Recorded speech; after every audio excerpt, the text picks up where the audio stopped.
हाल ही में जो NXT हुआ था, जहां पर कार्मेलो नंबर 1 कंटेंडर बने थे फॉर दी NXT चैंपियनशिप, उस शो की व्यूअरशिप 13% से घटकर 7.98 लाख पर आकर रुक गई है। ऑफ कोर्स पिछले हफ्ते तो देखो Undertaker, Cody Rhodes and John Cena जैसे बड़े स्टार शो पर थे, तो उस शो को तो रेटिंग मिलनी ही थी, तो उससे तो कंपैरिजन हो ही नहीं सकता। लेकिन फिर भी रेटिंग के डाउनफॉल आने के बावजूद भी ये 5th हाईएस्ट रेटेड शो है NXT का इस साल। तो ठीक है, हर चीजें ऊपर नीचे तो लगी रहती हैं, लेकिन फिर भी कंपटीशन में NXT पीछे नहीं हट रहा, आगे ही आगे बढ़ा जा रहा है। So well done mister WrestleMania, if you know what I mean. So आप देख रहे हैं रेसलमैनिक्स एंड सब्सक्राइब करना तो बनता है। वेल जजमेंट डे को तो उड़ ही जाना चाहिए, और मुझे लगता भी नहीं है कि उनके पैर जमीन पर टिक रहे होंगे, क्योंकि नॉट ओनली उन्होंने दोबारा से नॉर्थ अमेरिकन टाइटल को रीगेन कर लिया है, फिर टैग टीम टाइटल को भी रीगेन कर लिया कोडी रोड्स एंड जे उसो को हरा के, बल्कि अब तो उनकी लीडर मामी रिया replay best female wrestler of the year बन चुकी हैं।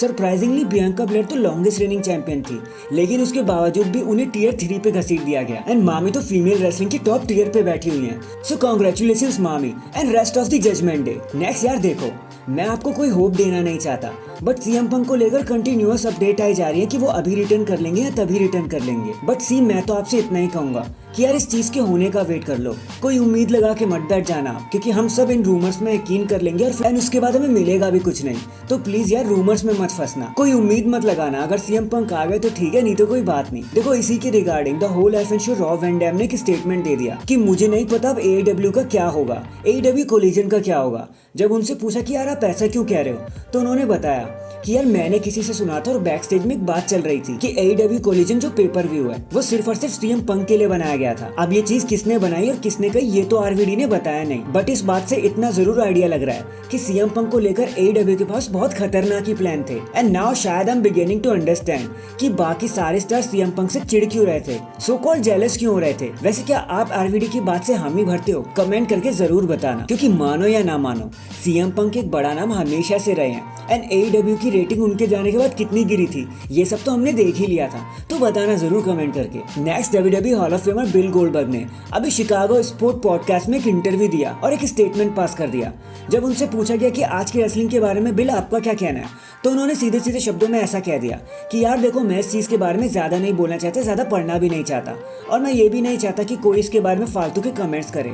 रेसलिंग अपनी जगह है, बट हाँ इतना जरूर कहूंगा कि आज की रेसलिंग में वो डेप्थ नहीं है जो पहले कभी हुआ करती थी। दैट्स इट, इससे ज्यादा मुझे कुछ भी नहीं कहना। स्टार्स अपना काम बड़े अच्छे से कर रहे हैं, जो भी प्रमोशन उन्हें करने को कह रहा है ना, वो पूरी तरीके से कर रहे हैं, अपना बखूबी हिस्सा निभा रहे हैं। लेकिन आई एम सॉरी, जो डेप्थ मंडे नाइट वॉर्स और मेरे टाइम पर हुआ करती थी वो कहीं ना कहीं मिस होती जा रही है। देखो आप इंटरटेन तो हो सकते हो, पर कनेक्शन फील नहीं कर सकते आप, एंड उस एरिया में हर कोई प्रमोशन मार खाते ही जा रहा है। That's it, story ends. भाई साहब, मुझे नहीं पता था कि गोल्डबर्ग इतनी सारी बातें एक ही सेंटेंस में एंड कर देंगे। एंड सी, उन्होंने रेसलिंग का पूरा एरा देखा, बहुत सारे डेकेड्स निभाए हैं, तो अगर वो कुछ ऐसा कह रहे हैं ना, तो इस बात में पक्का कहीं ना कहीं दम होगा। तो #respect bill Goldberg. In the and हम अकेले नहीं थे गाइस, जो अंडरटेकर को NXT पे देखकर खुश हो गए थे, सरप्राइज हो गए थे।